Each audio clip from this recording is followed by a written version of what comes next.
நண்பர்களே வணக்கம். குடியாத்தம் குமரன். மாண்புமிகு தமிழக முதல்வர், தமிழ் இனத்தின் தலைவர், திராவிட இனத்தின் தலைவர், தேச தலைவன், national leader, national Dravidian leader, மாண்புமிகு அன்பு தலைவர் தளபதி மு.க. ஸ்டாலின் அவர்கள் திராவிட முன்னேற்றக் கழகத்தின் தலைவராக பொறுப்பேற்று இன்றோடு 8ஆம் ஆண்டு வெற்றிகரமாக 8ஆம் ஆண்டில் தலைவர் தளபதி அவர்கள் அடியெடுத்து வைக்கிறார். கழக தலைவராக மாண்புமிகு முதல்வர் தளபதி அவர்கள் பொறுப்பேற்று இன்றோடு 8ஆம் ஆண்டில் அடியெடுத்து வைக்கிறார். தலைவர் தளபதி அவர்களுக்கு மனமார்ந்த வாழ்த்துக்களையும் பாராட்டுகளையும் அவரின் அடிமட்ட தொண்டன், கழக பேச்சாளர் என்கின்ற முறையிலே தெரிவித்துக் கொள்கிறேன். 7 வருடங்கள் அவருடைய பணி, 7000 ஆண்டுகள் செய்ய வேண்டிய பணியை 7 வருடங்களில் தலைவர் தளபதி செய்திருக்கிறார். 7 வருடங்கள் சிறப்பாக பணியாற்றி வெற்றிகரமாக 8ஆம் ஆண்டிலே அடியெடுத்து வைத்திருக்கிறார் நம்முடைய தலைவர் தளபதி அவர்கள். அவருடைய அரசியல் வாழ்க்கை, அவருடைய வரலாறு, அவருடைய உழைப்பெல்லாம் திரும்பி பார்த்தால் இப்படிப்பட்ட ஒரு தலைவன் மீண்டும் பிறப்பாரா என்பது ஒரு சந்தேகம்.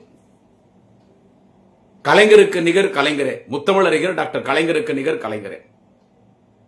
கலைஞர் போல் இன்னொரு தலைவர் இந்த மண்ணிலே பிறக்க முடியாது என்று நாம் சொன்னோம். ஆனால் கலைஞராகவே நம்முடைய தலைவர் தளபதி இன்னைக்கு இந்த மண்ணிலே மக்கள் பணி ஆற்றிக் கொண்டிருக்கிறார். அண்ணாவின் இதயத்தை தலைவர் கலைஞர் இரவலாக பெற்றார். பெரியார் அண்ணாவாக மக்கள் பணியாற்றினார். இன்றைக்கு பெரியாரின் இதயத்தையும், அறிஞர் அண்ணாவின் இதயத்தையும், முத்தமிழறிஞர் டாக்டர் கலைஞரின் இதயத்தையும் இரவலாக பெற்று பெரியாராக, அண்ணாவாக, கலைஞராக, நம் இனமான பொதுச்செயலாளர், பேராசிரியராக இன்றைக்கு நம்முடைய தலைவர் தளபதி அவர்கள் மக்கள் பணி, கழகப்பணி ஆற்றிக் கொண்டிருக்கிறார். தலைவர் தளபதி அவர்கள் 50 ஆண்டு காலம் உழைத்து, 50 ஆண்டு காலம் தலைவர் தளபதி அவர்கள் உழைத்து இந்த நாட்டின் முதலமைச்சராக பொறுப்பேற்றிருக்கிறார். எப்படி தலைவர் கலைஞர் 16 வயதிலே திருவாரூர் வீதியிலே கையிலே தமிழ் கொடி ஏந்தி இந்தி என தேடி வந்த பெண்ணே கேள், நீ நாடி வந்த கோலை உள்ள நாடு இதுவல்ல என 16 வயதிலே தலைவர் கலைஞர் அவர்கள் கால்சட்டை போட்ட மாணவனாய் மொழி போராட்டத்தின் மூலமாக அரசியல் களத்திற்கு வந்தாரோ, அதுபோல் 14 வயதில் முடித்திருத்தும் கடையிலே இளைஞர் திமுகவை தொடங்கிய தலைவன் தான் நம்முடைய தேச தலைவர், திராவிட இனத்தின் தலைவர், அன்பு தலைவர் தளபதி ஸ்டாலின் அவர்கள்.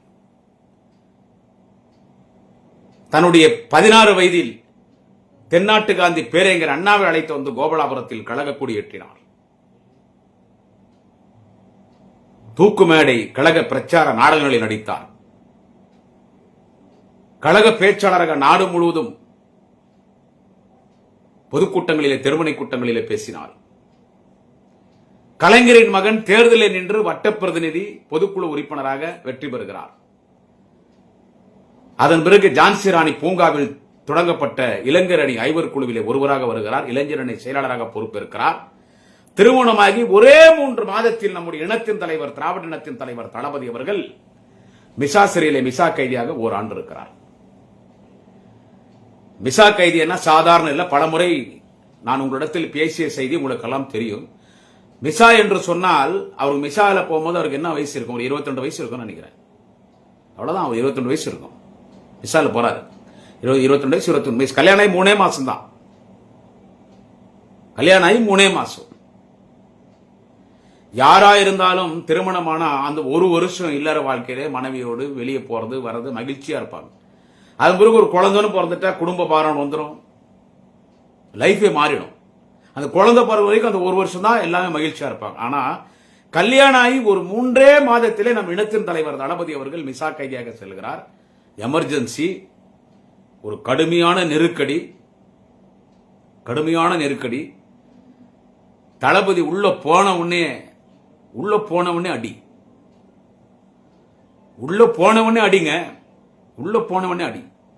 ஒரு குஷ்ரோகி தங்க இந்த ரூம் தான் தளபதி கொடுக்குறாங்க. அந்த குஷ்ரோகி செத்துறான் இரவு. காலையில தளபதி போறாரு, தூக்கி உள்ள அந்த ரூம்ல போட்டுறாங்க. அந்த ரூம் எப்படி இருக்குன்னு கேட்டீங்கன்னா, அந்த குஷ்ரோகி தொடச்சு போட்ட அந்த ரத்தம் கரை படைத்த பஞ்சு எல்லாம் இருக்குது. அந்த குஷ்ரோகி பயன்படுத்தின தட்டு அந்த குவளை அதுதான் கொடுக்குறாங்க. சாப்பாடு கொடுத்துட்டு மண் கலந்து கொடுத்து சாப்பிடுன்றாங்க. தினம் அடி தினம் அடி. வித்யாசாகர் காவல்துறை அதிகாரி மேலிருந்து சொல்லி அப்ப காங்கிரஸ் நம்ம பயங்கரமான எதிர்ப்பு. தளபதி அடிக்கிறாங்க. அவருக்காக உயிர் தியாகம் செய்தார் சிட்டி பாபு.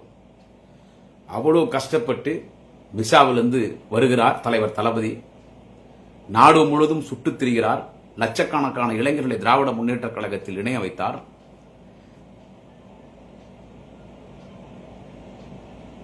தலைவர் தளபதி அவர்கள் முதல் 1000 விளக்கு தொகுதியிலே நிற்கிறார், வெற்றி பெறுகிறார். தொடர்ந்து சட்டமன்ற உறுப்பினராக வருகிறார். 96ஆம் ஆண்டு சென்னை மாநகரத்தில் மக்களால் தேர்ந்தெடுக்கப்பட்ட முதல் மேயராக வருகிறார். 44வது வயதிலே சென்னை மாநகரத்தின் 44வது மேயராக மக்களால் தேர்ந்தெடுக்கப்பட்ட மேயராக வருகிறார். என் சிங்காரம் கட்டாலும் பரவாயில்லை, சென்னை மாநகரத்தை சிங்கார சென்னை ஆக்காமல் விடமாட்டேன் என்று சபதம் இருக்கிறார். சென்னை மாநகரத்தை சிங்கார சென்னை ஆக்கினார், மேம்பாலம் நகரமாக்கினார், கார்ப்பரேஷன் பள்ளிகளிலே கம்ப்யூட்டர் கல்வி கொண்டு வந்தார், உலக மேயர்கள் மாநாட்டுக்கு தலைமை தாங்கினார், லண்டன் ஐரிஷ் பல்கலைக்கழகத்தில் உலகத்தின் சிறந்த மேயர் என்ற டாக்டர் பட்டம் பெற்றார். 2வது முறை அதிமுகவின் ஆட்சி 2001 அதிமுகவின் ஆட்சியிலே கூட தலைவர் தளபதி மேயராக வெற்றி பெறுகிறார். அன்றைய முதலமைச்சர் மறைந்த அம்மையார் செல்வி ஜெயலலிதா அவர்களுக்கு பொறுக்க முடியவில்லை. நான் இந்த நாட்டின் முதலமைச்சராக இருக்கிறேன், ஆனால் சென்னை மாநகரத்தின் தந்தை யார் என்று கேட்டால் தளபதி மு.க. ஸ்டாலின். சென்னைக்கு யார் வந்தாலும், பிரதமர் வந்தாலும், ஜனாதிபதி வந்தாலும், துணை ஜனாதிபதி வந்தாலும், மற்ற மாநில முதலமைச்சர் வந்தாலும், வெளிநாட்டு தலைவர் வந்தாலும் முதல் மேயர் அவர்தான் பூக்கொத்து கொடுத்து வரவேற்க வேண்டும். அதன் பிறகுதான் முதலமைச்சர். இதை பொறுக்க முடியாத முதலமைச்சர் தலைவர் தளபதி அவர்கள் ஜெயலலிதாவை கடுமையாக எதிர்த்து பேசுகிறார் சட்டமன்றத்தில். அப்பொழுது ஜெயலலிதா திரு மு.க. ஸ்டாலின் அவர்களுக்கு நான் ஒன்று சொல்லுகிறேன், நான் ஒரு சட்டத்தை கொண்டு வருகிறேன். அதாவது ஏற்கனவே சட்டத்தை கொண்டு வரல, தலைவர் தளபதி ஜெயலலிதாவை ஆண்மையோடு தைரியமா எதிர்த்து பேசுறாரு சட்டமன்றத்தில். அப்பவே அந்த அம்மா எந்திரிச்சு நிக்கிறாங்க. ஜெயலலிதா சொல்லணுமா? அப்பயும் அந்த அம்மா எந்திரிச்சு நிக்கிறாங்க. எந்திரிச்சு நின்று, ஸ்டாலின் அவர்களே, நான் ஒரு சட்டத்தை கொண்டு வருகிறேன். ஒருவர் ஒரு அரசு பொறுப்பில் தான் இருக்க வேண்டும், ஒருவர் 2 அரசு பொறுப்பில் இருக்கக்கூடாது. நீங்கள் 2 பொறுப்பில் இருக்கிறீர்கள் மாண்புமிகு உறுப்பினர் ஸ்டாலின் அவர்களே. நீங்கள் மாநகராட்சி மேயராகவும் 1000 விளக்கு தொகுதி சட்டமன்ற உறுப்பினராக இருக்கிறீர்கள். முடிவு செய்யுங்கள், மேயரா எம்எல்ஏவா? அந்த அம்மா பேசி உக்காடுறாங்க. செல்வி ஜெயலலிதா அவர்கள் பேசி உக்காடுறாங்க. யோசிக்காம சட்டு எந்திரிச்சு நிற்கிறார் தளபதி. கலைஞரின் மகன் அல்லவா? எந்திரிச்சு நின்று, நான் மாநகராட்சி மேயராக இருந்தால் சென்னை மாநகரத்தின் மேயருக்காக மட்டும்தான், சென்னை மாநகரத்தின் மக்களுக்காக மட்டும்தான் உழைக்க முடியும். ஆனால் சட்டமன்ற உறுப்பினராக இருந்தால் உங்களின் அடக்குமுறை அராஜக சர்வாதிகார ஆட்சியை நான் எதிர்த்து சட்டமன்றத்தில் பேசுவேன். எனவே மேயர் பதவியை ராஜினாமா செய்கிறேன். நான் 1000 விளக்கு தொகுதி சட்டமன்ற உறுப்பினராக பணியாற்றுகிறேன் என்று சொல்லி மேயர் பதவியை ராஜினாமா செய்கிறார். 5 வருடங்கள் எதிர்க்கட்சியிலே தளபதி நாடு முழுவதும் சுற்றி வருகிறார். 2006 கழகம் ஆட்சி மலர்கிறது. ஒரு மேயர் பதவி அம்மையார் செல்வி ஜெயலலிதா பறித்தார். அனைத்து மேயர்களுக்கும் உள்ளாட்சித்துறை அமைச்சராக வருகிறார். உள்ளாட்சியில் நல்லாட்சி நடத்தினார். ஒரு உள்ளாட்சித்துறை அமைச்சர் என்றால் இப்படிதான் இருக்க வேண்டும் என்று இந்தியாவுக்கே உள்ளாட்சித்துறை அமைச்சர் ரோல் மாடல் தமிழ்நாட்டின் உள்ளாட்சித்துறை அமைச்சர் மு.க. ஸ்டாலின் என்ற பெயரை பெற்றார். துணை முதலமைச்சரானார். சிறப்பாக பணியாற்றினார். 10 வருடங்கள் எதிர்க்கட்சி தலைவர். நம்மை விட்டு தலைவர் கலைஞர் மறைந்த பிறகு கழக தலைவராக பொறுப்பேற்கிறார். எல்லோரும் சொன்னார், கலைஞருக்கு பிறகு திமுக முடிஞ்சிச்சு, அவ்வளவுதான். கலைஞர் மறைந்த பிறகு கழக தலைவராக பொறுப்பேற்கிறார். இடைத்தேர்தல் நடந்துச்சு. இந்த டிடிவி தினகரன் கூட போன எம்எல்ஏக்கள் எல்லாம் பதவி ராஜினாமா இடைத்தேர்தல். அந்த இடைத்தேர்தல எப்பவே ஆளுங்கட்சி தான் இடைத்தேர்தல ஜெயிக்கும். ஆனா அதிமுக ஈக்குவலா இடைத்தேர்தல ஜெயிக்கிறோம். நாடாளுமன்ற தேர்தலில் தலைவர் தளபதி தலைமையில் 39 தொகுதி வெற்றி பெற்றோம். 4 வருடங்களுக்கு முன்னால் சட்டமன்ற தேர்தலில் தலைவர் தளபதிதான் முதலமைச்சர் என்று அறிவித்தோம். தலைவர் தளபதி திராவிட முன்னேற்ற கழகம் தனிப்பெரும்பான்மை ஆட்சி அமைத்தது. தமிழ்நாட்டின் முதலமைச்சர் இதோ போன ஆண்டு நடைபெற்ற நாடாளுமன்ற தேர்தலில் இந்தியாவிலே ஐஎன்டிஏ கூட்டணி 40 தொகுதி வெற்றி பெற்றது என்று கேட்டால் புதுவை சேர்த்து தமிழ்நாட்டிலே தலைவர் தளபதியின் மாபெரும் சாதனை. 8ஆம் ஆண்டில் அடியெடுத்து வைக்கும் கழக தலைவராக பொறுப்பேற்று 8ஆம் ஆண்டில் அடித்து வைக்கும் தலைவர் தளபதியினுடைய 1% சாதனை தான் சொல்லியிருக்கிறேன். அவர் முதலமைச்சராக பொறுப்பேற்று இன்னைக்கு இந்தியாவிலே ஒரு ரோல் மாடல் முதலமைச்சர். இன்னைக்கு இந்தியாவிலே ரோல் மாடல் முதலமைச்சர் என்று கேட்டால் தமிழ்நாட்டின் முதலமைச்சர் தலைவர் தளபதி. பெண்களுக்காக ஆட்சி நடத்துகிற ஒரு தலைவன் யார் என்று கேட்டால் தலைவர் தளபதி. பெண்களுக்காக ஆட்சி நடத்துகிற ஒரே தலைவன் தலைவர் தளபதி. இந்தியாவிலே வடமாநிலத்திருக்கிற எல்லா பெண்களும் என்ன சொல்றாரு கேட்டால், ஒரு முதலமைச்சர் என்றால் எப்படி இருக்க வேண்டும் கேட்டால் தமிழ்நாட்டின் முதலமைச்சர் மு.க. ஸ்டாலின் போல இருக்க வேண்டும் என்று எல்லோரும் பாராட்டுகிறார்.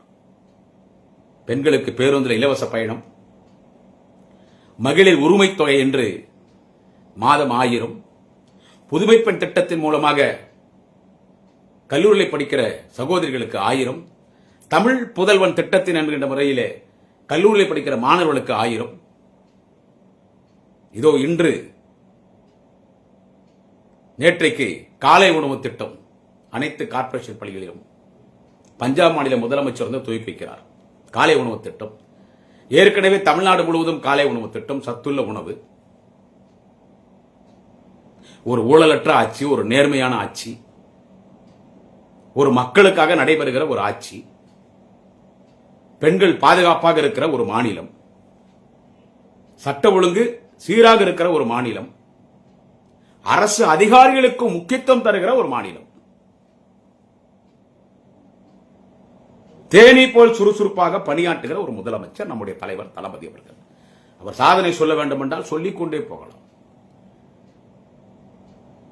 இன்றைக்கு இந்தியாவிலே பல மாநில முதலமைச்சர்கள், நான் பிஜேபி ஆட்சி செய்கிற மாநிலத்தையும் சேர்த்து சொல்கிறேன், பல மாநில முதலமைச்சர், எல்லா மாநில முதலமைச்சர்கள் நாம் மீண்டும் ஆட்சிக்கு வர வேண்டும், மக்களிடத்தில் நற்பெயர் எடுக்க வேண்டும் என்று சொன்னால் தமிழ்நாட்டின் முதலமைச்சர் திரு மு.க. ஸ்டாலின் போல் ஆட்சி செய்ய வேண்டும், அவரின் திட்டங்களை நம் மாநிலத்தில் கொண்டு வர வேண்டும் என்று தலைவர் தளபதி ஸ்டாலின், மாண்புமிகு தமிழக முதல்வர் தலைவர் தளபதி ஸ்டாலினுடைய திட்டங்கள் இன்றைக்கு அனைத்து மாநிலங்களும் பிஜேபி ஆட்சி செய்கிற மாநிலங்களும் இருக்கிறது என்று கேட்டால், அவர் honourable Tamil Nadu chief minister Thalapathy M.K. Stalin is role model chief minister in our India.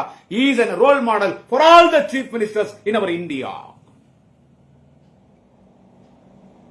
கரைப்படாத கரங்கத்திற்கு சொந்தக்காரர், தாய்ப்பாலில் தூசிப்பட்டாலும் படும் பொது வாழ்வில் தூசிப்படாத ஒரு மாபெரும் தலைவன், ஒரு நேர்மையான தலைவன் தலைவர் தளபதி ஸ்டாலின். இவனை பழி வாங்கணும், அவனை பழி வாங்கணும். எத்தனை பேர் என்ன பேசுறான் சொல்லுங்க, எத்தனை பேர் என்ன பேசுறாங்க. அதிமுக பொதுச் செயலாளர் எதிர்க்கட்சி தலைவர் திரு எடப்பாடி பழனிசாமி அவர்கள் சுற்றுப்பயணம் போறார், ஊரூரா போறார். அவர் திரு எடப்பாடி பழனிசாமி அவர்கள் ஒரு எதிர்க்கட்சி தலைவர், ஒரு 4 வருஷம் முதலமைச்சரா இருந்தார். ஒரு நாகரிகமா பேச தெரியல, முதலமைச்சரை ஒருமையில பேசுறாரு. நீ வா போன்னு சொல்லி ஒரு இடத்துல அவன் இவனே பேசிட்டார். அது முதலமைச்சர் சொல்றாரு, ஒருமையில பேசுறாரு, அதை பத்தி எனக்கு கவலை இல்ல, இவங்களுக்கெல்லாம் பதில் சொல்லணும்ன்ற வேலை எனக்கு கிடையாது, எனக்கு நேரமும் கிடையாது, அவங்க என்னன்னா பேசின்னு போட்ட, என்னுடைய வேலை என்ன, என்னுடைய சிந்தனை எல்லாம் இந்த நாட்டு மக்களுக்கு நல்ல பணியாற்ற வேண்டும், மக்கள் செய்ய வேண்டும், என்னன்னா பேசின்னு போட்டார். இப்படிப்பட்ட முதலமைச்சர் யாருன்னு பார்க்க முடியுமா? எடப்பாடி பேசுறாருங்க, நீ வா போ, அவன் இவன். அவங்க தரத்தை இதுல எது காட்டுது பாருங்க. ஆம்புலன்ஸ், காலி ஆம்புலன்ஸ் இந்த ஒரு முறை வந்தீங்கன்னா டிரைவர் பேஷண்ட் அனுப்புறாரு. இவங்களே ஒரு ஆம்புலன்ஸ் போன் பண்ணி வர சொல்றாங்க. செகண்ட் டைம் இவங்க உடம்பு சரியில்லைன்னு அவங்க கட்சிக்காரருக்கு போன் பண்ணி வர சொன்னாங்க. இவங்க போன் பண்ணி அதிமுக போன் பண்ணி வர சொன்ன ஆம்புலன்ஸ் வந்த உடனே அந்த டிரைவர் அடிச்சு எடப்பாடி சொன்ன மாதிரி டிரைவர்கிட்ட பேஷண்ட் அனுப்புறாங்க. இன்னைக்கு இப்படி இருக்குது தமிழ்நாடு அரசியல். இன்னைக்கு எல்லாரும் சொல்றாங்க, எடப்பாடி பழனிசாமி ஒருவேளை பேசுற, ஏன் திமுக யாரும் அவங்கள பார்த்து கேள்வி கேட்கலையேன்னு. குடியாத்தகுமரம் பேசிட்டு தான் இருக்கிறோம், குடியாத்தகுமரம் பேசிட்டு தான் இருக்கிறோம். தளபதி யாரும் அவங்களெல்லாம் பதில் சொல்லாதீங்க. அமைச்சர்கள் போய் உங்க துறையில போய் எலெக்ஷனுக்கு இன்னும் 9 மாசம் தான், போய் தொகுதி மக்கள்கிட்ட போய் தொகுதி மக்களுக்கு பணியாற்றுங்க, அடுத்து ஜெயிக்கிறதுக்கான வேலையை பாருங்க, அவங்களாம் நீங்க பதில் சொல்லாதீங்கன்றார். எத்தனை பேர் இவ்வளவு தரங்கட்டு பேசுறாங்க, உதவாகலாம் பேசுறாங்க சார். யார் மேலாம் கேஸ் போடப்பட்டிருக்கிறதா சொல்லுங்க? யாராவது கைது செய்யப்பட்டிருக்கிறாங்களா? யார் மேலாவது கேஸ் போட்டு யாராவது கைது செய்யப்பட்டிருக்காங்களா? நான் கேட்கிறேன், இந்த நேரலையில கேட்கிறேன். தலைவர் தளபதி உன் மேல கேஸ் போடு, அவனை கைது பண்ணு சொல்லுகிறாரா? அதிமுக சி.வி. சண்முகம் ஒரு முன்னாள் அமைச்சர், விழுப்புரம் மாவட்டம் சி.வி. சண்முகம், அந்த ஆள் பேசுறதெல்லாம் நீங்க பாத்துக்கிறீங்கல்ல, நான்லாம் ஒண்ணுமே கிடையாது. காவல்துறையில அவங்க மேல வழக்கு போடுங்க, போயிட்டு நாலு வழக்கு 4 பிரிவில வழக்கு போடுறதெல்லாம் சிவி சண்முகம் மேல போடுங்க. ஒரு முதலமைச்சரை எவ்வளவு தரந்தாலும் அந்த ஆள் பேசுறாங்க, எவ்வளவு தரந்தா, எங்களுக்கெல்லாம் கோபம் வருது. அங்க இருக்கிற நம்ம கட்சிக்காரங்களாம் என்ன பண்றாங்கன்னு தெரியல.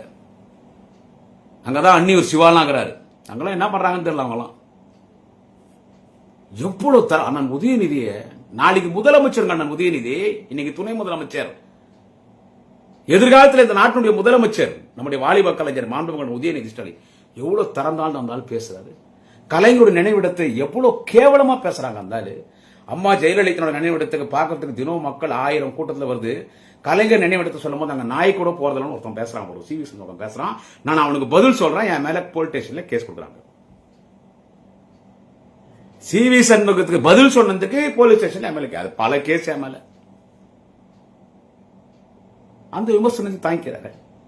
அவரா பேசுவார், பேசாதான் சொல்லுவார். நம்ம சும்மா இருக்கலாமா? அடுத்து தந்தையால் அடித்து விலக்கி அடிக்கப்பட்ட அன்புமணி என்கின்ற ஒரு மனிதர் தினமும் மேடையில் எவ்வளவு பொய்யும் புரட்டும், எவ்வளவு பொய்யும் புரட்டும். ஒரு மிகப்பெரிய வன்னியர் சமுதாயத்துக்கு தலைவர் தளபதி ஸ்டாலின் எதிரி, திமுக எதிரி. வன்னியர்களை பார்த்தா உனக்கு என்ன வன்மம், என்ன பண்ணனு, எவ்வளவு அவதூறா அன்புமணி பேசுற. அப்படி எவ்வளவு அவதூறு.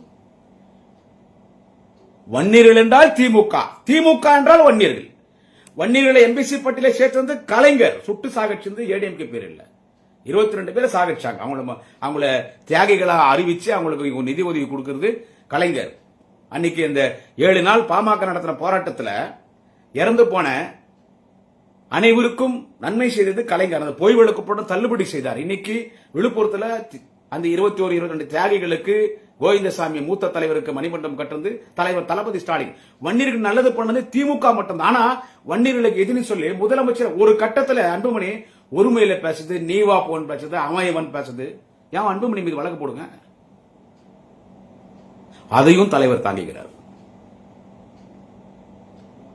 எங்கொந்தோ வந்து அந்த பிஜேபி அமித்ஷா இங்க வந்து நான் திமுக வேரோடு வேறு அறுத்துருவேன், ஆணி வேற புடுங்கிடுவேன், திமுகவை அட்ரஸ் இல்லாதாக்கிடுவேன், திமுகவை அழிச்சிடுவேன். அமித்ஷா பேசுறது இப்படி சொன்னவன் அத்தனை பேருமே கலைஞர் யாரெல்லாம் திமுக அழிப்போம் ஒழிப்போம் சொன்னா அவெல்லாம் அழிஞ்சு ஒழிஞ்சிட்டாங்க.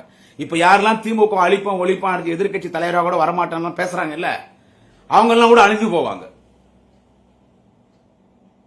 அவங்க எல்லாம் கூட அழிஞ்சு போவாங்க, ஒளிஞ்சு போவாங்க. நம்ம கண்ணால பார்க்க போறோம். இவ்வளவு விமர்சனங்களை அவர் தாங்கிக்கிறார். ஏன் அவரால் அடிச்சு தூக்கி பழி வாங்க முடியாது. நான் கேக்குறேன், அந்த அம்மா ஜெயலலிதா முதலமைச்சர் யாருன்னா பேசுவீங்களா? இந்த நடிகர் விஜய் ஒருத்தர் தமிழக வெற்றி கழகம் ஒரு மாநாடு நடத்தினார் மதுரையில். அந்த மதுரை மாநாடு நடத்தும் போது ஒரு முதலமைச்சர் தளபதியை பார்த்து uncle, what is this uncle, uncle uncle அந்த ஆள் பேசுறாரு. என்ன தகுதி இருக்குது விஜய்க்கெல்லாம் திமுக பத்தி பேசுறது? அங்கிள்லாம் என்னங்க அர்த்தம் அதுக்கு? நான் இது குறித்து, இந்த விஜய் குறித்து, அந்த சவுக்கு சங்கர் குறித்தெல்லாம், இந்த அன்புமணி குறித்தெல்லாம் இப்ப ஞாயிற்றுக்கிழமை 31ஆம் தேதி உங்களுக்கு தெரியும் முக்தார் அவருடைய யூடியூப் சேனல்ல நானும் ஒரு 2 பேர் பேசியிருக்கோம். ஞாயிற்றுக்கிழமை பாருங்க, அதுல நான் தெளிவா பேசியிருக்கேன். அங்கிள் அங்கிள் என்ன மாமா தானே. இந்த மாமா பையன் விஜய், இந்த மாமா பையன் விஜய் தளபதியை பார்த்து அங்கிள் அன்றான். அது KS ரவிக்குமார் அன்னைக்கு பேட்டி கொடுத்தாரு. அங்கிள்னு சொன்னா என்ன தப்பா? அவர் சின்ன வயசுல இருந்து முதலமைச்சர் திரு ஸ்டாலினை பார்த்தா அங்கிள் தானே கூப்பிடுவாருன்னா, நீ அங்க வீட்டுல அங்கிள்னு கூப்பிடுறது வேற, மேடையில் அங்கிள்னா என்ன அர்த்தம்? மேடை நாகரிகம் இல்ல, தெரியும், நம்ம அசிங்கப்படுத்தணும். அங்கிள்னா என்ன மாமான் பேசுறியா? மாமா பையன் நீ. நான் பேசினா அது நான் விஜய் பத்தி நீங்க ஞாயிற்றுக்கிழமை முக்தாரோட நான் பேசியிருக்கிற அந்த இதுல யூடியூப் சேனலை பாருங்க, அதுல நான் தெளிவா பேசுகிறேன். அந்த விஜய் மீது வழக்கு போடப்பட்டிருக்கிறதா? நான் சிங்கம் வேட்டைக்கு மட்டும்தான் வெளியே வரும், ஆண் சிங்கம் வேட்டையாடாது. தற்கொலை விஜய் ஆண் சிங்கம் வேட்டையாடாது, பெண் சிங்கம் வேட்டையாடும். பெண் சிங்கம் வேட்டையாடி அதை எடுத்துன்னு வரும், அந்த ஆண் சிங்கம் உட்காந்து சாப்பிடும். சோ இவனுங்கெல்லாம் பேசுறானுங்க, இவனுங்கெல்லாம் பேசுறாங்க. யார் மேலாவது வழக்கு போட்டுருதா? யாருன்னா கைது செய்திருப்பாங்களா? ஜெயலலிதா தான் பேசுவீங்களா? இந்த விஜய் அங்கிள் இருந்தாலும் பேசுறானே, உன்னுடைய தலைவா படம் நீ இன்னும் பாட்டெல்லாம் போட்டு டைலாக் எல்லாம் வச்ச ஜெயலலிதா படம் ரிலீஸ் பண்ண முடியல போனீங்கல்ல. அப்பனும் புள்ளியும் 2 பேரும் சந்திரசேகர், மரியாதைக்குரிய விஜயனுடைய தந்தை விஜய் சந்திரசேகர் அவர்கள் விஜயை கூப்பிட்டு போல கொடநாள்ல போறீங்க, ஜெயலலிதா வண்டி வருது, சிஎம் ஆகிறாங்க அந்த அம்மா செல்வி ஜெயலலிதா, இப்படி நின்னீங்களே கை கட்டுன்னு, அந்த அம்மா பார்த்து வண்டி நிறுத்தினாங்க, காலில் விழுந்தாங்க 2 பேரும். தெரியாத என் பையன் பண்ணிட்டான், மன்னிச்சிருங்க மன்னிச்சிருங்க மன்னிச்சிருங்க. விஜய் இப்படி நின்னான். அப்புறம் பாட்டெல்லாம் நீக்கி டைலாக் எல்லாம் கரெக்ட் பண்ணதான் படம் ரிலீஸ் ஆகி அன்னைக்கு சொல்றது விஜய் மாமா பையன் இந்த டாபர் விஜய் அன்னைக்கு சொல்றதானே, ஆண்டி ஜெயலலிதா ஆண்டி ஜெயலலிதா பேச வேண்டியதானே. பேட்டா பிச்சு எடுத்துட்டு இருப்பாங்க. இன்னைக்கு இந்த அன்புமணி வாய்க்கிலேயே பேசுறதெல்லாம் அன்னைக்கு ஜெயலலிதா இருக்கும்போது பேச முடியுமா? ஆனானப்பட்ட டாக்டர் ஐயா ராமதாசி அந்த அம்மா அச்சுத்துக்கு வேலு ஜெயில போட்டுச்சு. இதெல்லாம் வரலாறு.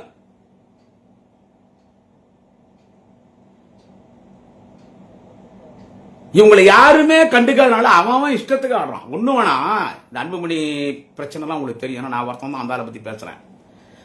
பிரச்சனை பிரச்சனை அவன் ஊட்டாண்டு வந்து வெளியே ஒரு 10 6 பொம்பளைங்க 7 பொம்பளைங்க கத்திட்டு அப்புறம் கத்துவாங்க, அவங்க போயிடுவாங்க. என்ன வெளியே விட மாட்டாங்க. நான் உள்ள உட்காந்து லைவ்ல பார்த்து சிரிச்சுன்னு இருப்பேன். ஒண்ணு அவங்க பாமக ஆஹா பாத்தியா பெண்கள் பெண்கள் நான் அடிச்சிட்டாங்களா, அவங்க போய் வெளியே பாவம் அந்த அப்பாவி பொம்பளை கத்திட்டு போறாங்க. இது என்னடா என்ன புடுங்குறத?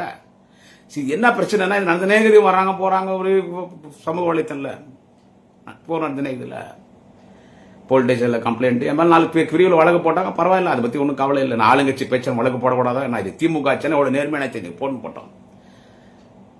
என்கிட்ட வந்து காவல்துறை உயர் அதிகாரிகள் ஒன்று சொன்னாங்க, குமரன் அந்த கொஞ்சம் நாகரிகமா பேசுகல. நான் சொன்னேன், சார் நீங்க சொல்றது நான் என்ன ஏத்துக்கிறேன், அவங்க அநாகரிகமா பேசுறாங்க, நான் எப்படிங்க பேசணும்? சரி நீங்க அன்புமணி பேர் குறிக்கும் பொழுது அந்த திரு டாக்டர் அன்புமணின்னு சொல்லுங்களேன். சொல்றேங்க. உடனே நேற்றுக்கு முன்தினம் ஒரு பதிவு போடும்போது திரு டாக்டர் அன்புமணின்னு பேசினேன். அவ்வளவுதான். நான் ஒன்னும் யானை புலி பெரிய தலைவன் அதெல்லாம் நான் பேசல. திரு டாக்டர் அன்புமணின்னு பேசினேன். காவல்துறை சொன்னா காவல்துறை மதிக்கணும். இந்த ஒரு வருஷமா நம்ம எங்க குடும்பத்தையும் எங்க குடும்ப உயிரையும் பாதுகாக்கிறது யாருன்னு கேட்டா காவல்துறை தான். இன்னைக்கு இந்தியா இல்ல உலகத்திலே சிறந்த போலீஸ் ஸ்காட்லாந்து போலீஸுக்கு அடுத்து நம்ம தமிழ்நாடு காவல்துறை தான். தமிழ்நாடு காவல்துறை மாதிரி உலகத்தில் எந்த போலீஸ்ல ஒரு நேர்மையான காவல்துறை நம்ம தமிழ்நாடு. அவங்க சொன்னா நம்ம கேட்கணும். கேட்டுன்னு இது மட்டும் நல்லா கேட்டுங்க. திரு டாக்டர் அன்புமணி அவர்களேன்னு பேசுங்க. உடனே இந்த பாமக காரனுக்கு எத்தனாங்கடா அப்பா சாமி பயந்து போயிட்டான் பாத்தியா குடியாத்த குமரன், அலைரிட்டா பாத்தியா குடியாத்த குமரன், பனி வெஷ்டம் பாத்தியா குடியாத்த குமரன், இனிமே வெற்றி சேரம் பாரு உன்ன மேல என்ன பண்ண போறோம் போடா மயிருங்களா. போலீஸ மதிச்சு திரு டாக்டர் அன்புமணி என்ன அதுக்கும் நான் பயந்துட்டா, அப்படியே அந்த பல்ட்டி வச்சுட்டா, கதிகலிங்கி போயிட்டான்.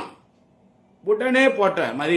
ஏன்னா பீகாருக்கு தளபதி போனது இருந்தாலும் கிண்டல் பண்ணான். என்ன கிண்டல் பண்ணா இருந்தாலும் அன்புமணி என்ன பீகார் தலைவர் போனதுக்கு அங்கதான் போதி மரங்குது, அங்கதான் புத்தருக்கு ஞானம் வந்துச்சு, அங்க போய் உங்களுக்கு ஞானம் வரட்டும், உங்களுக்கு ஞானம் இல்லைன்னு இந்த ஞான சூனியம் அன்புமணி தளபதி பார்த்து கிண்டல் பண்றான். இருந்தாலும் பீகார் போனது ஞானம் வரும் உங்களுக்கு, அங்க போனா ஞானம் இல்ல, அப்பயாவது வந்து ஜாதி வாரி கணக்கெடுப்பு நடத்துன்னு கிண்டல் பண்றான். அந்த அதுக்கு இன்னைக்கு காலையில பதிவு போட்டேன். விடிகாத்தால் 4 மணிக்கு. நான் மரியாதை திரு டாக்டர் அன்புமணி கிண்டலா பண்றீங்க, பயந்து போய் எங்களை திருவன் சொல்ல வச்சிட்டோம் பாத்தியா, திருவன் சொல்ல வச்சிட்டோம் பாத்தியா, திருவன் சொல்ல வச்சிட்டோம் பாத்தியா. காலையிலே போட்டேன்.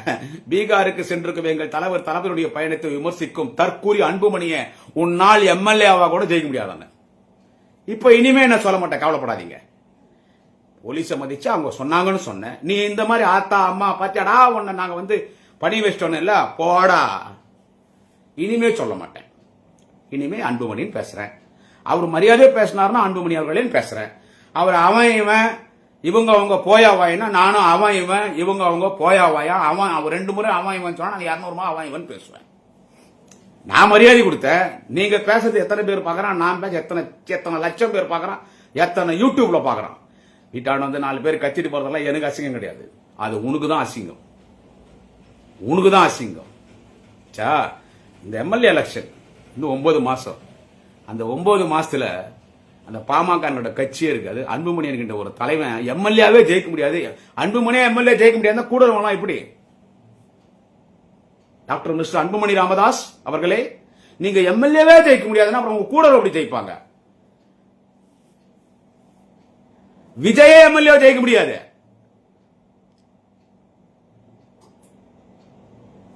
ரெண்டாயிரத்தி 26 200க்கும் மேற்பட்ட தொகுதியிலே திராவிட முன்னேற்ற கழகத்தின் கூட்டணி வெற்றி பெற்று இரண்டாவது முறை தமிழ் இனத்தின் தலைவன், தேச தலைவன், திராவிட இனத்தின் தலைவன் தலைவர் தளபதி தான் முதலமைச்சர். மாண்புமிகு எங்கள் அண்ணன் வாலிப கலைஞர் அண்ணன் உதயநிதி ஸ்டாலின் தான் மீண்டும் துணை முதலமைச்சர். எதிர்காலத்தில் மாண்புமிகு அண்ணன் உதயநிதி ஸ்டாலின் தான் முதலமைச்சர். எங்க 4 அணி நிக்குதுங்க. எங்க சாதனம் எல்லாம் ஒரு பக்கம் இருக்கட்டுங்க. ஒன்னு திமுக அணி, ஸ்ட்ராங்கான கூட்டணி. இந்த கூட்டணி யாரும் உடைக்க முடியாது. திராவிட முன்னேற்ற கழகம் தெரியும், திமுக, காங்கிரஸ், மார்க்சிஸ்ட் கம்யூனிஸ்ட், இந்திய கம்யூனிஸ்ட், விடுதலை சிறுத்தை கட்சிகள், இந்திய யூனியன் முஸ்லீம் லீக், ஜவஹர்லால் அவருடைய மனிதநேய மக்கள் கட்சி, கொங்குநாடு மக்கள் முன்னேற்ற கழகம், மறுமலர்ச்சி திமுக, விடுதலை சிறுத்தைகள் சொல்லிட்டேன். இத்தனை கட்சி நாங்க இருக்கிறோம். இன்னொரு கட்சி புது கட்சி. சோ எல்லா கட்சி இங்க வருது. எல்லா கட்சி இங்க வருது. சொல்ல முடியாது.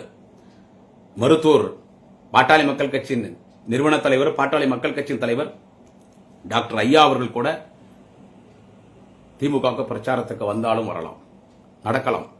சோ எல்லா வாக்கு வகிக்கிற கட்சி தலைவர் தளபதி தலைமையில நிக்குது. ஒரு பக்கம் பிஜேபி, ஏடிஎம்கே, ஒரு பக்கம் விஜய், நான் தான் முதலமைச்சர் விஜய் சொல்லிருங்கோ, ஒரு பக்கம் சீமான். 4 அணிகள் நிக்குது. இந்த 4 அணிகள் நிக்கும் போது ஆட்டோமேட்டிக்கா இப்பவே நாங்க முதலமைச்சர் பதவி ஏற்பாடுக்கு தேதி குறிச்சு வச்சுக்கலாம். இப்பவே நாளைக்கு தேதி குறிச்சு வச்சுக்கலாம். இது நம்ம சாணக்கியா யூடியூப் சேனலுடைய சிஓ என்னோட அருமை நண்பர் ரங்கராஜ் பாண்டே கிளீனா சொல்லிட்டாரு. யார் ஆட்சிக்கு வருவாங்கன்னா இப்ப இருக்கிற நிலைமை இப்படியே தொடர்ந்தா மாபெரும் வெற்றி திமுக கிடைக்கும். ரங்கராஜ் பாண்டேக்கு திமுக ஆட்சிக்கு வரணும்ன்ற எண்ணம் கிடையாது. தலைவர் தளபதி அவர்கள் 2வது முறை முதலமைச்சர் வரணும்னு எண்ணம் ரங்கராஜ் பாண்டேக்கு கடுகளவும் கிடையாது. Rangaraj Pandey is a blind follower of BJP. He is properly he was born and brought up in RSS. He is a pakka purely RSS. His blood is an RSS. Rangaraj பாண்டேக்கு RSS திராவிட மண்ணா இருக்கக்கூடாது. இது ஆரிய மண்ணா மாத்தணும்ன்றதுதான். பட் இருந்தாலும் இருக்கிற நிலைமை பார்த்தா அதுக்கு வாய்ப்பு இல்ல. திமுக தான் வரும். திரு மு க ஸ்டாலின் தான் முதலமைச்சர் வருவார். அவர் ஆசிரியர் பத்திரிகையாளர் மணி இருக்காரு. அவர் பாரு தொடர்ந்து இப்ப 2 நாள் சோசியல் மீடியால பார்க்கலாம். திமுக ஆட்சிக்கு வரது எவனாலும் தடுக்கவே முடியாது. 4வது அணின்னு சொன்னா இப்பவே நீங்க முதலமைச்சர் பதவி உறுப்பினருக்கு நீங்க தேதி குறிச்சிக்கலாம்.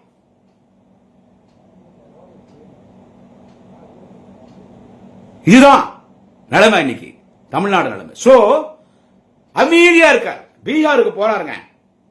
இந்த நரேந்திர மோடி மகாராஷ்டிரா, பீகார், ஹரியானா இப்படிப்பட்ட மாநிலங்கள்ல போலி வாக்காளர்களை சேர்த்து உண்மையான வாக்காளர் நீக்கி திருட்டுத்தனமா கொல்ல வரிப்படைய பின்வாசல் வரையா திருட்டுத்தனமா பிராடு வேலை 420, 420, 840 வேலை செஞ்சு இன்னைக்கு அவங்க திருட்டுத்தனமா ஜெயிச்சிருக்காங்க. அப்போ 2வது முறை மோடி வராருன்னு சொன்னா, 3வது முறை மோடி வராருன்னு சொன்னா, அப்போ தமிழ்நாடு இந்தியா முழுக்க வட மாநிலத்திலையும் கர்நாடகால கூட பண்ணிக்கிறாங்க.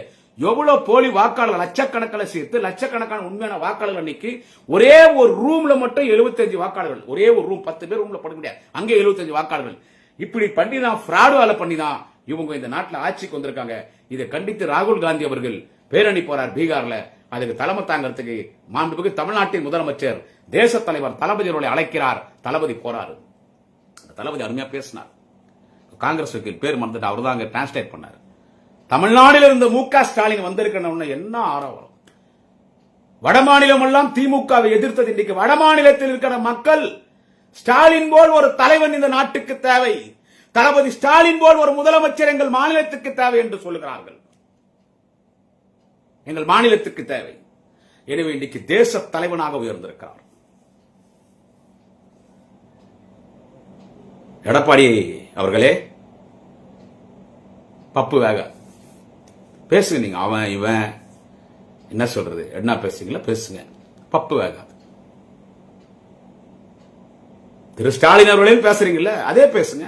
திரு ஸ்டாலின் அவர்கள், திரு ஸ்டாலின் நீ என்னென்ன பேசுற பேசு.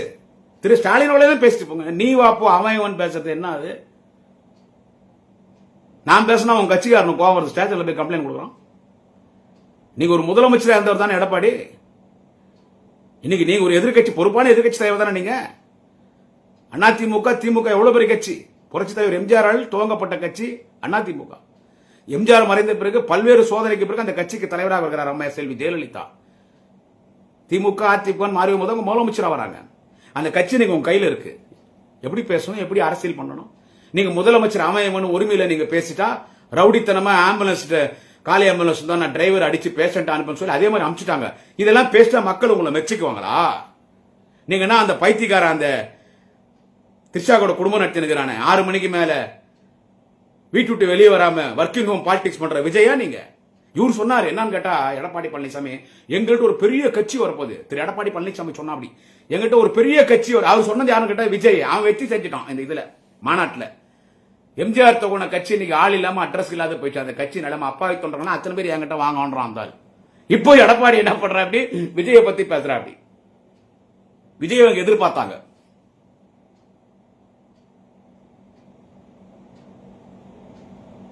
சோ இதெல்லாம் எதுவுமே வேலைக்கு ஆகாது. இதெல்லாம் எதுவும் வேலைக்கு ஆகாது. அந்த அமித்ஷா நம்ம தமிழ்நாட்டில் மீண்டும் மு க ஸ்டாலின் முதலமைச்சர் ஆக முடியாது. எதிர்காலத்தில் உதயநிதி ஸ்டாலின் முதலமைச்சர் ஆகவே முடியாது. ராகுல் காந்தி பிரதமர் ஆகவே முடியாது. யார் பேசுறது? அமித்ஷா பேசுறது. உனக்கு என்ன தெரியும் தமிழ்நாடு அரசியல்? 2026 தலைவர் தளபதி தான் முதலமைச்சராக வரப்போறான்னு பாரத பிரதமர் திரு நரேந்திர மோடிக்கு தெரியும். மோடிக்கு தெரியுமே. அவர் கிளீனா சொல்றார், தமிழ்நாட்டில் இருந்து யார் பண்ணாலும் போய் வேலையை பாருங்க. 4 எம்எல்ஏ ஒரு 10வது ஜெயிக்கிறதுக்கு பாருங்க போயிட்டு. அங்க தமிழ்நாட்டில் அடுத்த எலெக்ஷன்ல கூட திரு ஸ்டாலின் தான் முதலமைச்சர் வருவார். எனக்கு தெரியும். அங்க திமுக தொட்டு பார்க்க முடியாது. நீங்க சும்மா இங்க மேடையில பேசினதெல்லாம் இல்ல. திமுக தொட்டு பார்க்க முடியாது. திரு தளபதி ஸ்டாலின் தான் முதலமைச்சர் நரேந்திர மோடி சொல்றாரு. அமித்ஷா திமுக அழிச்சிருவேன், உதயநிதி ஸ்டாலின் முதலமைச்சர் வரவே முடியாது. எதிர்காலத்தில் அண்ணன் உதயநிதி ஸ்டாலின் முதலமைச்சராக வருவார். 2006 தளபதி ஸ்டாலின் தான் முதலமைச்சர் வருவார். தொடர்ந்து நாங்க ஆட்சியில் இருப்போம்.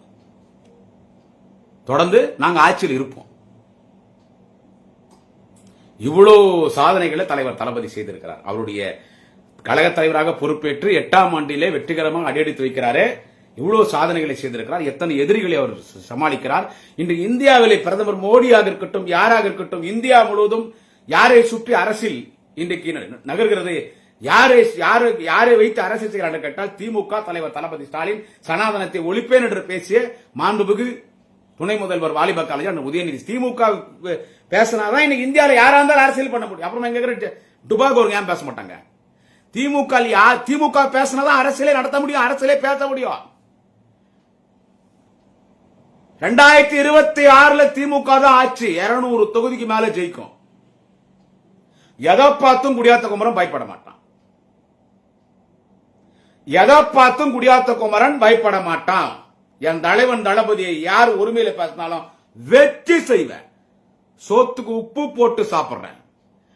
உண்மையான திமுக காரனுக்கு பிறந்தவன் எவன் பேசினாலும் விட மாட்டேன். தலைவர் தளபதி மரியாதையா பேசினா மரியாதையா பேசுறேன். திரு மு க ஸ்டாலின் அவர்கள் என்ன எதிர்கட்சி தலைவர்களே திரு என்று பேசுகிறேன். ஆனா அன்புமணியை பேச மாட்டேன். மற்றவங்களெல்லாம் பேசுறேன். மற்றவங்க எல்லாரையும் பேசுறேன். மாண்புமிகு முதல்வர் மு க ஸ்டாலின் அவர்கள் என்ன நானும் மாண்புமிகுன்னு பேசுறேன், உயர்த்திறன் பேசுறேன், வணக்கத்துக்குரியன் பேசுறேன். நமக்கு யாரா பதில் சொல்ல போன இறங்கி பேசினா முன்ன பேசின விட நான் பிளாட்பாரத்துக்கு கீழே இறங்கி பேசுவேன், கிரவுண்ட்ல எல்லாம் இறங்கி பேசுவேன். 2026 திமுக தான் ஆட்சி. என் தலைவன் தளபதி தான் முதலமைச்சர். வேலூர் 5 தொகுதி அடிச்சிடுறோம். வேலூர் மண்டலமே அடிக்கிறோம். நான் வேலூர் மண்டலம் ஏனென்றால் வேலூர் மண்டல பொறுப்பாளர் மாண்புமிகு பொதுப்பணித்துறை மற்றும் நெடுஞ்சாலைத்துறை அமைச்சர், அருணை மாநகரத்தின் அருணையாளர், அருணையின் செல்வம், தலைவர் தளபதியின் முதன்மை தலகர்த்தர், தலைவர் தளபதி இதய சிம்மாசனத்தில் நிரந்தரமாக வீற்றிருக்கிற தலைவர் தளபதி கையிலே வைத்திருக்கிற ஆயுதம் வேல். வேல் என்று பொறுப்பு பெயர் கொண்ட மாண்புமிகு அண்ணன் ஏவா வேலு, அண்ணன் ஏவா மாண்புமிகு அண்ணன் ஏவா வேலு வேலூர் மண்டல பொறுப்பாளர். அத்தனையும் அடிக்கிறோம். வேலூர் மாவட்டத்தில் 5 அடிக்கிறோம். இங்க வேலூர் மாவட்ட திமுக செயலாளர், அணைக்கட்டு தொகுதி சட்டமன்ற உறுப்பினர், மக்களின் தொண்டன், தொண்டர்களின் பாதுகாவலர் எங்கள் குடும்ப அண்ணன் இளம் புயல் ஏபி நந்தகுமார் எம்எல்ஏ. 5 அடிக்கிறோம். வேலூர் மண்டலம் அடிக்கிறோம், தமிழ்நாடே அடிக்கிறோம், தமிழ்நாடே ஜெயிக்கிறோம். விஜய்க்கு சொல்றேன், மாமா பையா, கூட்டி கொடுக்குற மாமா பையா, நீயே ஜெயிக்க மாட்ட. ஒரு தொகுதிக்கு 2000-3000 ஓட்டு வாங்குவேன். அந்த 2026 அரசியலும் காலி, சினிமாவும் காலி. சினிமாவும் காலி. போ திருச்சாவோட போய் குடும்பம் நடத்து போ ஹைதராபாத்ல. இன்னும் தெளிவான என்னுடைய உரை. சவுக்கு சங்கர் பத்தி நிறைய பேசணும், நான் தான் நிறைய பேசிட்டு இருக்கோம். நீங்க ஞாயிற்றுக்கிழமை 31ஆம் தேதி திரு முக்தார், எல்லாருக்கும் தெரியும் சத்யம் டிவி இருந்த முக்தார், நீங்க அவருடைய சேனல் இருக்குது இந்தியா 24 சொல்லி, அந்த சேனல்ல நான் பேசுறேன். அதை பாருங்க. மரியாதை கொடுத்த அந்த மரியாதை இங்க காப்பாத்திக்கல. மரியாதை கொடுத்த உயர் அதிகாரிகள் சொல்லி நான் மரியாதை கொடுத்தேன். நீங்க அந்த மரியாதை காப்பாத்திக்கல. 2 நாளா எத்தனை ஆத்தா அம்மான்னு போட்டு பயந்துட்டான் பாத்தியா. இனி முண்டிச்சு, இனி வெற்றி சேரும். திருநெல்லாம் சொல்ல மாட்டேன், ஒரு அன்புமணி தான் சொல்லுவேன். சரி, ரைட். ஞாயிற்றுக்கிழமை பாருங்க என்னுடைய பேட்டியை முக்தார் அவர்களோடு. 8ஆம் ஆண்டில் வெற்றிகரமாக திராவிட முன்னேற்ற கழகத்தின் தலைவராக அடியெடுத்து வைக்கும் மாண்புமிகு தமிழ்நாட்டின் முதலமைச்சர், வரிப்புடி பட்டாளத்தின் வரலாற்று நாயகன், முறுக்கி இளைஞர்களின் போர்வகிட்ட தலைவன், ரத்த தடாகத்தில் பூத்திட்ட குறிஞ்சிமலர் நாயகர், திராவிட முன்னேற்ற கழகத்தின் 2ஆம் கலைஞர், திராவிட முன்னேற்ற கழகத்தின் வாழும் கலைஞர், திராவிட முன்னேற்ற கழகத்தினுடைய வாழும் பெரியார், திராவிட முன்னேற்ற கழகத்தின் வாழும் மன்னாவாக தலைவர், கலைஞர் நிதியத்தை இரவலாக பெற்றிருக்கிற இந்தியாவின் முதன்மை முதல்வர், இந்தியாவின் சிறந்த முதல்வர், தேச தலைவர், திராவிட இனத்தின் தலைவன், நமது மாபெரும் தலைவன், மாபெரும் தலைவன், தலைவர் தளபதி மு.க. ஸ்டாலின். வாழ்த்துக்கள் தலைவா. தலைவா, உங்கள் பின்னால் கோடிக்கணக்கான தொண்டர்கள், தமிழர்கள் மட்டும் இல்லை, வடமாநிலம், கர்நாடகா, ஆந்திரம், கேரளா, ஒட்டுமொத்த இந்தியா உன்னை விரும்புகிறது தலைவா. ஒரு முதலமைச்சரும் எப்படி இருக்க வேண்டும் என்று சொன்னால் தமிழ்நாட்டின் முதலமைச்சர் தலைவர் தளபதி மு.க. ஸ்டாலின் போல் தான் இருக்க வேண்டும். இந்தியா உன் பின்னால் இருக்கிறது தலைவர் தளபதி அவர்களே. இந்தியா உன் பின்னால் இருக்கிறது. நீதான் அனைத்து அரசியல் தலைவர்களுக்கும் ரோல் மாடல் தலைவா. வாழ்க வாழ்க வாழ்க வாழ்க. 2026 200 தொகுதிக்கு மேல் வெற்றி பெற வைத்து உங்களை முதலமைச்சர் சிம்மாசனத்தில் தமிழக மக்கள் அமர வைப்பார். வாழ்க தலைவர் தளபதி. நன்றி, வணக்கம். குடியாத்தம் குமரன். நாளை இன்னொரு பதிவிலே சந்திக்கிறேன்.